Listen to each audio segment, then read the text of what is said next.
So the topic that I have for you today is worthiness, self-worth, shadow self. And I had posted it a few days ago, so you guys know what's coming. And I've been a little bit absent because Mercury was in retrograde, and Mercury happened to be sitting on my first house in Pisces. So whenever Mercury is in retrograde, I have to go inward. That's when I do most of my writing. That's when I do most of my communing with the divine, so that I see what is the next inspiration, what is the next step for me, how I could move forward with my business, what are the new teachings that I need to bring forward. And the past few weeks have been very, very revealing. I've done some great work. I have enhanced my website for those of you who already know about it. I'll be posting links down below once I'm done here. And yeah, so that's what I'm going to be doing. If you're coming in, I see there's a couple of people coming in. Leave questions so that I could interact with you in the message board, in the message area. I might be slow to getting to it because obviously this is my first time. So, all right. So, worthiness. Now, those of you who followed me for a while, you know that I have an accent. I'm not from here. So, hey, I was born in the 80s, so I learned English late. So I had a mentor a couple of years, like I would say back in 2020, 2014, 2015. I started working with from back then. And the conversations we were having, sometimes I would give her answers that I didn't really, it's almost like I was using words that were somewhat inappropriate because my understanding of their definition was not exactly what was right. So she encouraged me to continue the same process that I started when I was learning English, which was always go to the dictionary. So I still use that to this day. If I am using a word or something pop up or I'm writing, I want to make sure I'm consistent with the definition of a word, because I feel like that has not led me astray yet. So I'll stay with the try and true method. So this is my note over here, my journal. So for this training, I really wanted to be to make it consistent to what I'm teaching and what I'm speaking. So I do have a few definitions for you here.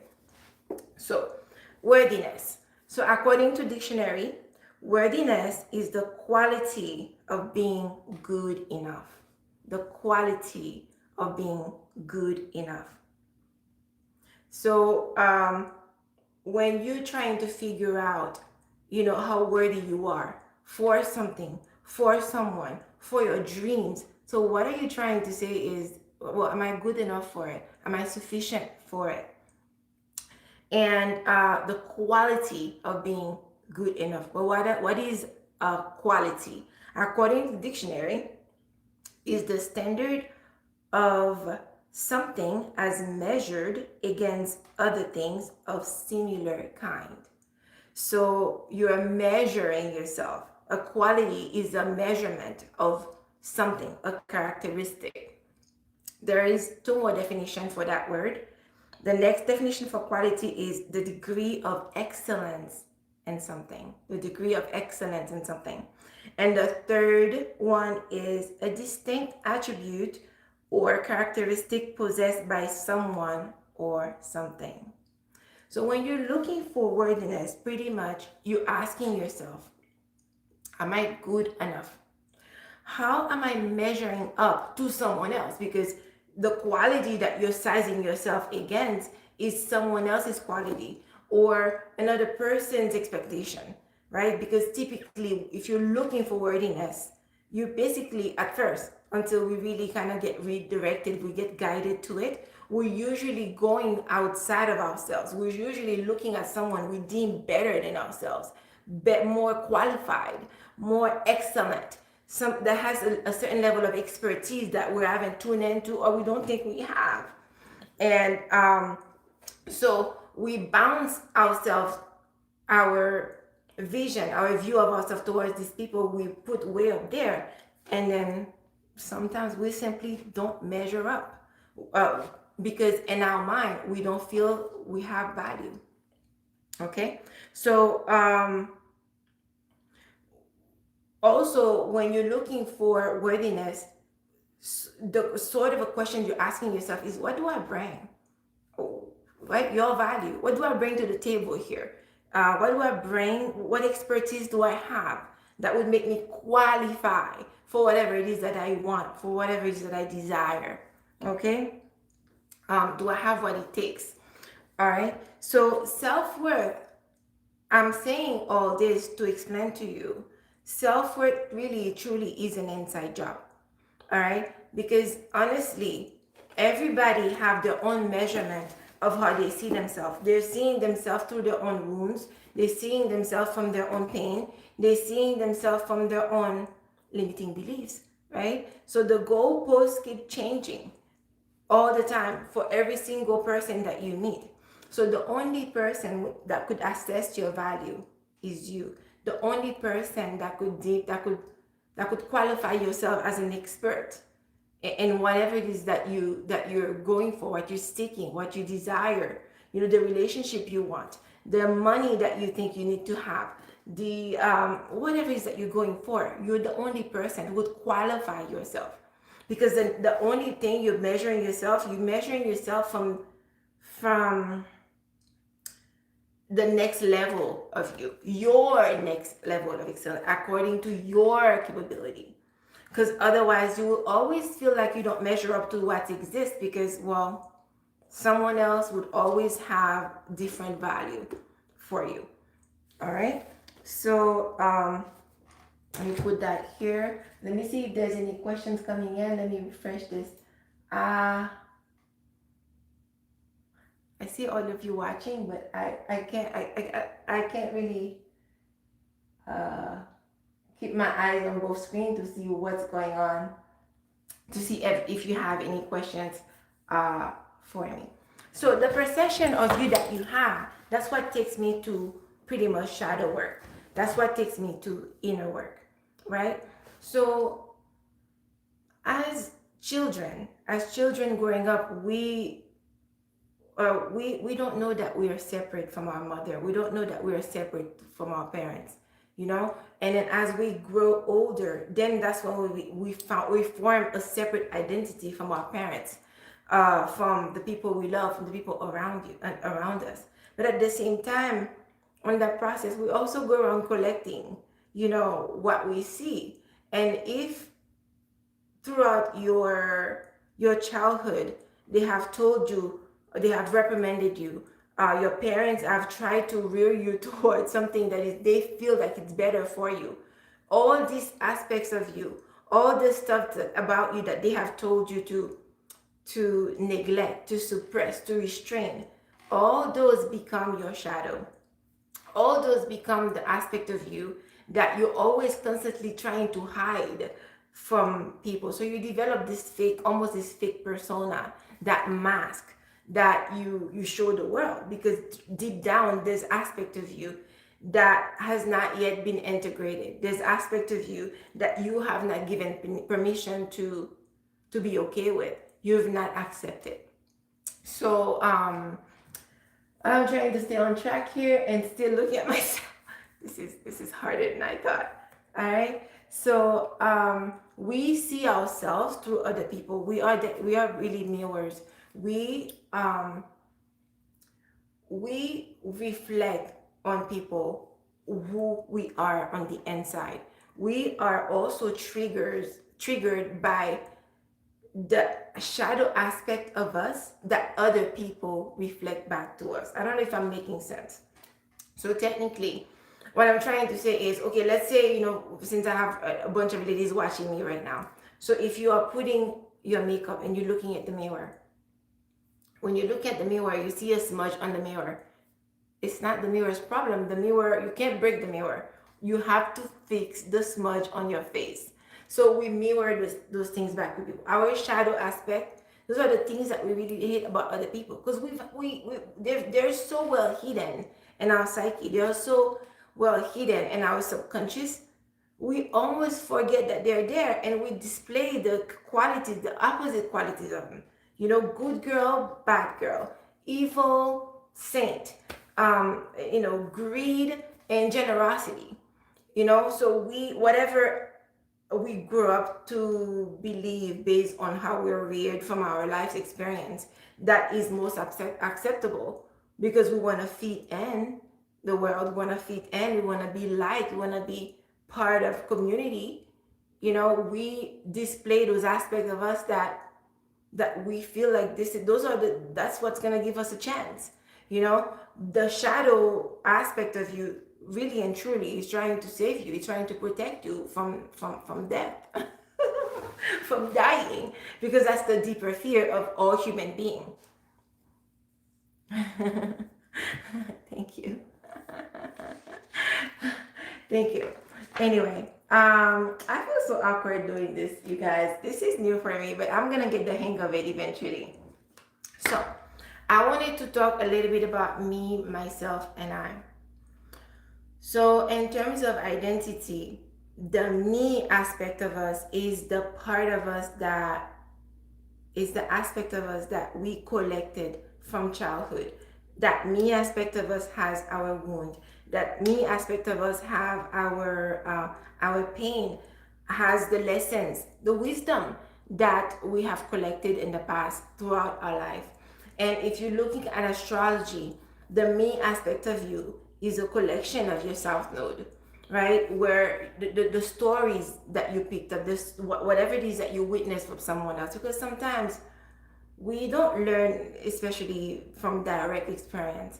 You don't necessarily be the one to have gone through a thing to experience it. You might have had a family member, someone close to you, who've experienced something, and you just by proximity, you learn the lesson, and you yourself don't have to go through it. But so the me aspect of you is the collected self that you picked up, is what you've been told that you are, is what is the realization that, okay, throughout my life, I went through this path and I become this person. And then you have myself. The myself aspect of it is the soul, is the soul portion, is the divinity within us, the expression of God through us. Okay, that's the part that is never really messed with. That myself. Now, even though, until we have done the inner work to retrieve the gold mine, to retrieve the wisdom, to integrate the me, the myself, sometimes it's just that's the inner voice that's quiet. That's the intuition. That's the voice of God speaking from inside of us, right? And then we have the I, my favorite. The I is related to our willpower, our choice. In astrology, the I is our north node. That is our compass. That is our direction. This is where we're supposed to go. And at the same time, it's also very hard for us because of the me, all the aspects of us that are still unhealed, our limiting system, our limiting belief, and all the stuff that we're still there holding us back, the fog, those stories, the lies, the skewed perceptions that we have of us or of the world. Until we do the inner work that is required for that, then the I is limited, because you have not yet come to a place of knowing. You have not integrated the self, right? Because technically, when you say it's that I am, it's that I am statement, the I am that I am statement. I am Daphne. I am a nurse. I am a mom. I is the authority that you are supposed to take on in your life. But that also comes to inner work, because how do you really reclaim that power when you're like covered up with all this shit that doesn't really belong to you? Those are things that were implemented. So before you even get to the soul aspect, the myself, it's almost like you have to backtrack. You have to make a decision to activate the I. I am going to heal from this. I am willing to look into the dirt to find myself again, because the shadow has the power to free you. The shadow is your gold mine. the shadow contains your transformation. The shadow is really and truly your freedom. Ooh, I've been like rambling for a while. Let me see. What are you guys saying?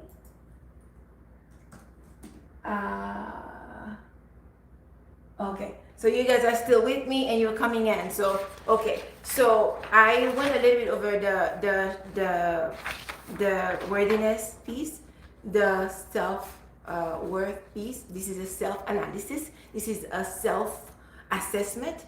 Okay, you have to go within to actually do that. So to retrieve that aspect of you, the gold mine in the story, because each of those shadows have a gift for you. We choose the people even though we don't know that consciously. A lot of those things are so contract. The experiences that we have, and when we get to a point where we've healed from all that, we can truly say thank you for the lesson. Now we don't have to go to their faces, because sometimes it's some bad shit, crazy things. Some people write it in a letter that they never mailed, they never, that sort of thing. But anyway, so the shadow is the aspect of you that you would rather not be. The aspect of you that you stifled, you restrained, this aspect of you that you neglected, rejected, the aspect of you that you consider dark, inappropriate. Okay, I see you guys interacting. Hi, honey.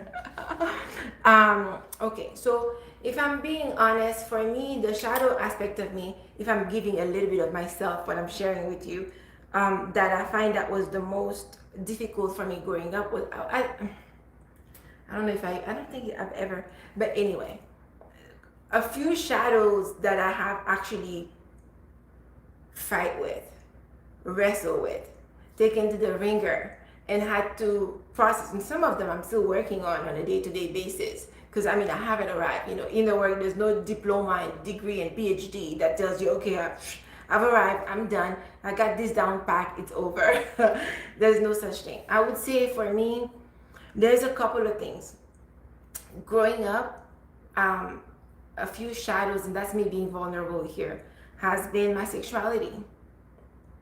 Sexuality has been the way I have been made to restrain, and the way I brought up. Haiti is a very we are very traditional, and sometimes very backward view, of the world, and also the shadow aspect of me that I have struggled with is my voice. And you guys still see my insecurities every now and then when I'm speaking.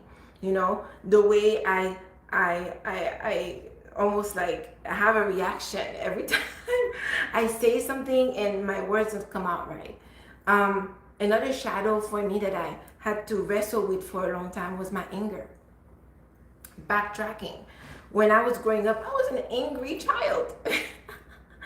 But the things that would come out of my mouth also, it was inappropriate. And I grew up in a culture where, it's almost like, shut up and do what you're told. There was really no room for, to go in, for expression. So I was always consistently told to, like, be quiet, be nice, stop talking, smile. A lot of us have had those experiences for sure. So even till today, whenever I'm very, very upset, whenever I'm distraught or I'm going through something, I feel pain in my throat. And this is something that I still consistently heal. It's something that I still have to be consistently aware of, because that's usually where it hits me. What did that do for me? It's free of speaking my truth. I was afraid to speak in my truth because at those times when I was growing up, it was inappropriate. Nobody wanted to hear it, and I had no power to exercise it. So that's one thing that I struggled with, that I'm still working and I've done a lot of inner work on. And then I have my sexuality. Ooh, touchy subject for me. You would say, oh my God, Daphne, you're like a beautiful woman. I'm sure you have, this, like, hey, your sexuality, yes ma'am. Well, now maybe. But growing up, my first conversation about sexuality was with my dad, who was a doctor back in Haiti, and his attempt to being a dad who was in fear of seeing his daughters taken advantage of. He fucking traumatized us. I remember my dad first conversation about sex is to tell us that if you have sex, you're literally going to die. My dad came, and I'm not joking. He first started telling us about abortion, as him being a doctor, and how his patients have had massive infection when they come back to him, and they told him that they had some infection and they would be almost dying. He would talk about pictures of how the genitalia looked when it's diseased, and when somebody is having sex and contracted an STD. My dad was a doctor, so he was using all the facts to scare the shit out of us girls. So naturally, growing up, and I'm talking about when that was before I even had crushes. So naturally, growing up, I could like a boy or whatever, but like at the end of the day, I just feel like, if you have sex, you're gonna die. And that caused a lot of trouble for me as an adult, but at the same time it kept me safe. At the same time, it is one of those things that kind of it became in a good way a good thing for me. But the adult version of me had to reconcile with that and do inner work with that when I was with my husband. Relationship that is where there was safety for me, so that then I could open up that way. It was something that I had to put some work in, believe it or not.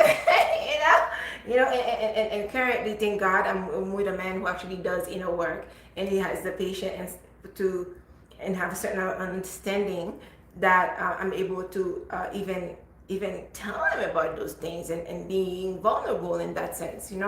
But anyway, so self-esteem, self-worth, self-confidence, self-acceptance. You see a theme here? All the self. It's a self-assessment. It's an analysis of your own internal world. I do have a Facebook group, and I've been quiet. It doesn't mean I was not doing a whole lot of things. I have a Facebook group, and I could put all this. I'm gonna put all these links for you when I'm done. A private Facebook group. It's ladies only. It's 100 and I think it's 150, 160. I haven't checked of us ladies so far. And I did have a call on the topic, and someone asked a question about how to actually find your how to what was the question somebody asked. I don't remember it now, but it's really like how to heal your shadow, or how to heal that. So you guys know that I've actually created a course that goes into step by step into going into the shadows, soul retrieval, soul contract, limiting belief, change of perspective, shifting identities. So if you go on my website and you check on, you could see the curriculum, and you would see the things that the teachings that are in the course. But really and truly, inner work is the only way that you would actually be able to get into that aspect of you, because it's a process, and I have the process well detailed in for you. But I also did say that if you want a cheat version of this, now it's not really gonna get you there. But I know some of you are not in a position where you would say that you want to really go into a program. Maybe you don't have, I don't know, you're not committed that way to go through a transformation program that takes you 4 weeks to get to the highest version of yourself. You could look to astrology. Great resource.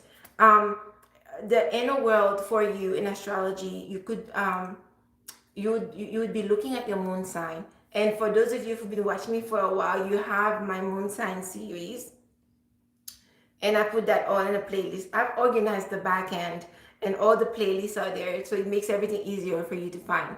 So and you look through your moon sign. Your moon sign is your inner world, your emotion, the way you process things, so that would be the first key. I mean, of course, if you don't know much about astrology, you're not really necessarily understanding the what it means to have different planets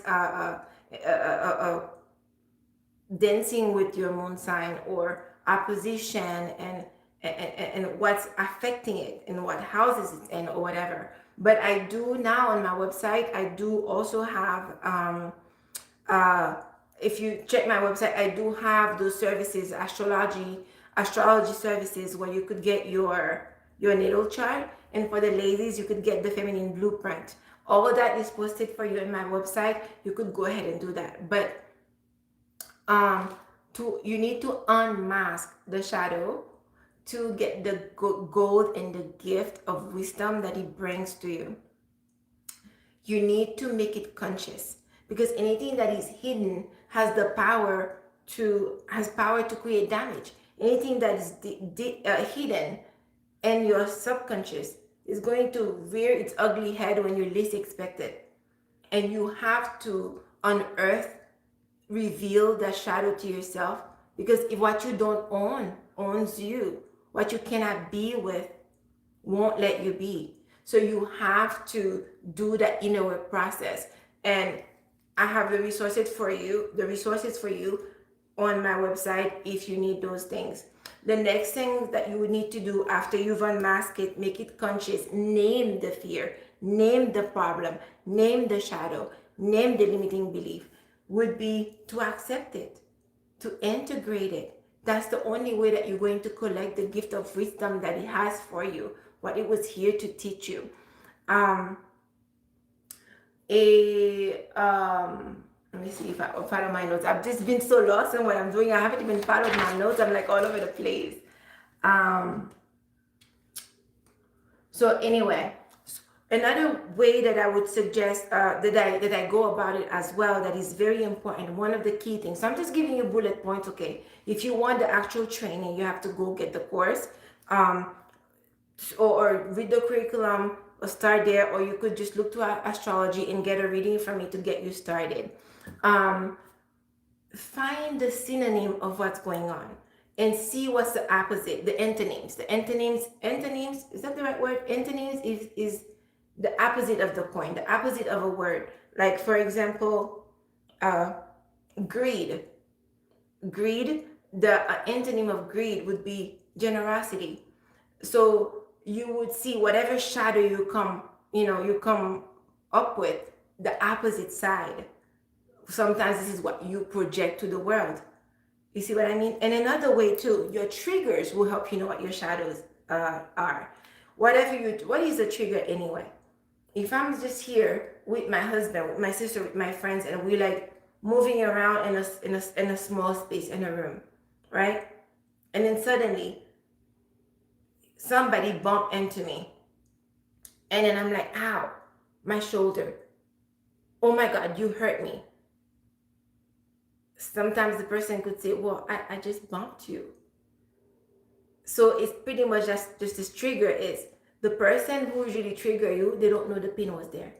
They found the pain. They bumped it. It made it conscious for you.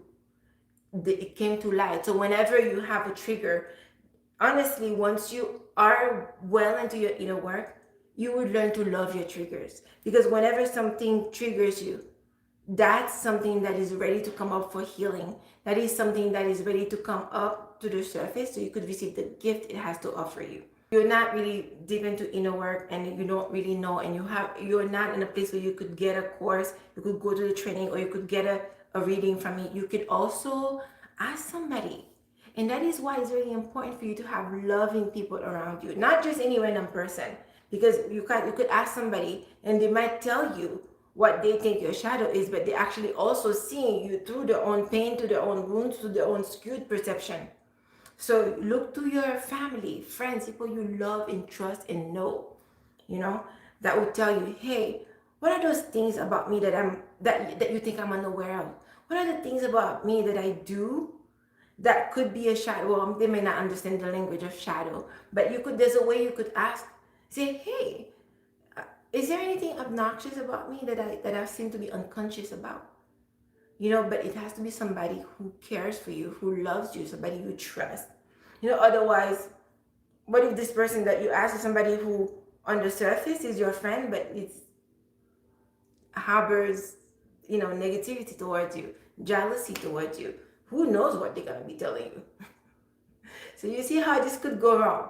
So if you have a trusted parent, somebody, a close friend, someone you trust, you see what I mean? This is where you would go for that. But anyway, I've been rambling for a while. Hello everyone. Hello, hi, thank you very much for the compliment. I appreciate it. Okay, I feel like this was a lot, and this will be posted, and you could go back and review. But anyway, so that gives you. I just wanted to start off here and do this little training here to know the level of work that I put in behind the scenes for myself, because I am about that life. I do my inner work on a regular basis. This is my lifestyle. This is my life's journey, and my husband also does inner work, and I think he's what? Was he on? I don't know.